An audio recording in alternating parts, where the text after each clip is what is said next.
Assalamualaikum warahmatullahi wabarakatuh dan salam sejahtera. Kembali lagi bersama saya Rusdi Syarif.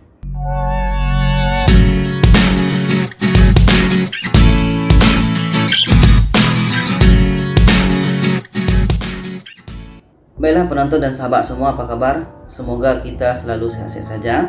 Urusan kita semakin dimudahkan, rezeki kita semakin dilancarkan. Yang belum dapat pekerjaan, saya doakan mudah-mudahan mendapat pekerjaan. Dan kita pada hari ini adalah hari pertama puasa pada bulan Ramadan tahun ini. Jadi semoga puasa kita dan ibadah kita selalu diterima oleh Allah Subhanahu wa ta'ala. Jadi ini banyak pertanyaan sebenarnya yang masuk ya di komen YouTube dan juga di Facebook, di Instagram pun ada. Ramai juga yang bertanya kenapa tidak dijawab. Ya seperti yang saya bilang di awal-awal dulu, untuk membuka YouTube saja itu saya tidak bisa karena kesibukan, apalagi untuk membalas komen-komen. Jadi ini untuk kedepannya saya memang berusaha untuk coba aktif lagi di YouTube ini dan juga menjawab pertanyaan-pertanyaan yang ditanyakan oleh kita semua ini. Mudah-mudahan saya bisa, karena beberapa akhir-akhir ini saya sudah mencoba untuk meluangkan waktu dan ya ini saya kembali. Jadi video ke depan ini bukan hanya tentang info, tapi apapun yang ingin saya sampaikan kepada kita semua. Jadi ini banyak pertanyaan yang muncul. Saya akan coba jawab satu persatu lah ya. Di sini itunya tentang kalau balik cuti sudah bisa apa belum? Kalau yang namanya balik itu pasti sudah bisa ya. Dan tapi syaratnya adalah bawa surat cuti dari majikan. Ya, ini sangat penting karena nanti itu menjadi salah satu syarat untuk ketika kita keluar dari Malaysia ini dan juga nanti ketika masuk ke Malaysia ini. Dan tentunya nanti bagi siapapun yang ingin masuk ke Malaysia ini yang warga asing, itu pastinya nanti akan memohon My Travel Pass. Dan ada juga lanjutan pertanyaannya, kalau kita masuk ke Malaysia ini berapa biayanya? Kalau biaya ya itu memang luar biasa mahal. Ada orang kampung saya sendiri yang ingin masuk lagi ke Malaysia ini dan dia katakan itu hampir 21 juta. Bermakna dalam pandangan saya itu memang 5.000 ke 6.000. Ya, kos kuarantin untuk atau harga kuarantin di Malaysia ini ketika kita masuk ke Malaysia itu memang mencecah atau sampai harga 4.000 ke 5.000. Belum lagi harga-harga lain untuk seperti kita swab test. Jadi ketika kita balik kampung ini, jadi kita balik kampung kita harus sediakan duit banyak-banyak lah. Karena nanti duit kita selama di kampung dan juga nanti duit ketika masuk ke Malaysia lagi. Ya siapa tahu kan, bagi teman-teman kita yang mungkin duitnya sudah banyak, mereka banyak simpanan, mereka selama di kampung enjoy aja, ya kan? Apalagi nanti mereka masuk ke sini ya simpanan banyak, ya mereka santai saja. Tapi bagaimana dengan kawan-kawan kita yang mungkin mereka duit ini hanya untuk cukup makan, ketika masuk lagi ke Malaysia yang memerlukan 21 juta itu sudah tidak ada. Jadi bagi teman-teman yang balik kampung ini harapnya ada persediaan yang sangat matang untuk ketika balik kampung.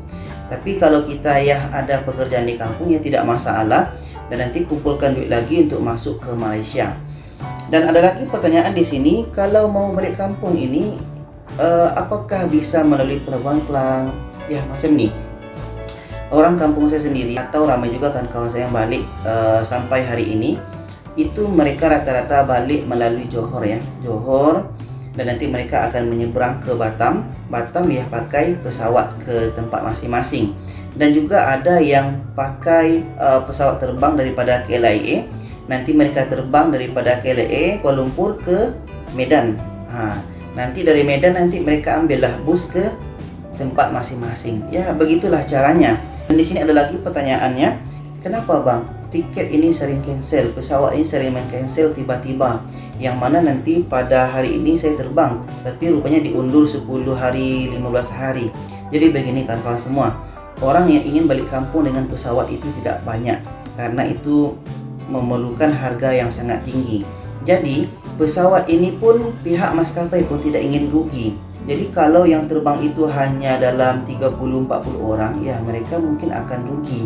Makanya nanti mereka akan mengumpulkan sampai berapa orang, contohlah 100-120. Kalau orang sudah terkumpul, maka nanti semua bisa terbang pada hari yang ditentukan. Tapi rupanya kalau pada hari yang ditetapkan orang yang terbang bersama pesawat itu belum cukup orangnya, maka mungkin akan ditunda sampai menunggu orang yang ditentukan. Makanya nanti akan tiba-tiba datang kepada kita, cancel. Padahal mereka ada bersedia. Belum lagi dengan swab test. Ya, swab test dengan yang harga mahal 200, 300, ada yang bahkan bayar 400. Ya, kita pasti semuanya akan kaget ya. Ya, inilah realita yang mesti kita alami sekarang. Ada yang marah-marah, saya sudah swab test bang, tapi tiba-tiba di cancel. Ya, itu resiko. Resiko karena kita dengan pesawat. Kalau kita tidak mau ambil resiko yang seperti itu, saya lebih sarankan dari dulu untuk kita balik kampung ini melalui Johor. Dari Johor nanti dengan kapal itu pindah ke Batam. Batam dah nanti bisa cari pesawat di situ dan terbang ke kampung kita masing-masing. Kalau untuk ferry di Pelabuhan Klang itu ada hari-hari tertentu yang hari sebelum ini mereka jalan. Tapi tidak selalu ya, ada hari-hari tertentu. Hari itu saya pernah dapat info daripada kawan-kawan yang di Klang sana bahwa hari itu bang, hari ini ada ferry Klang ke Medan tak silap tuh yang berlayar, yang berjalan macam itu. Jadi kadang-kadang berita itu datangnya tiba-tiba. Jadi saya ingin bagi informasi itu kadang susah juga kan. Dan juga untuk ferry yang ada di Port Dickson itu, apakah Port Dickson Dumai atau ke tempat yang lain, itu kabarnya akan berjalan bulan 4 ini. Tapi wallahu alam, saya tidak pasti apakah sekarang sudah berjalan atau belum, atau nanti ada hari tertentu. Itu pun sama-sama kita mencari informasi. Kalau ada teman-teman yang sudah dapat info, boleh komen di bawah atau boleh chat saya di media sosial seperti Instagram atau Facebook ya. Jadi masih banyak lagi pertanyaan di sini. Saya akan coba jawab pada hari berikutnya, dan di sini saya sampaikan seperti yang saya sebut daripada awal tadi, bahwa video ini saya tidak akan selalu tentang info, tapi ada juga berkaitan dengan yang lain. Karena apa? Karena ada berbagai kepentingan dalam video yang saya sampaikan ini. Ada untuk kawan-kawan kita Info TKI, dan juga ada untuk teman-teman kita yang memerlukan info-info yang lain. Jadi itu saja, apapun komen, apapun pertanyaan, saya akan berusaha menjawabnya. Mudah-mudahan saya bisa membagi waktu saya ke depan ini untuk teman-teman semua.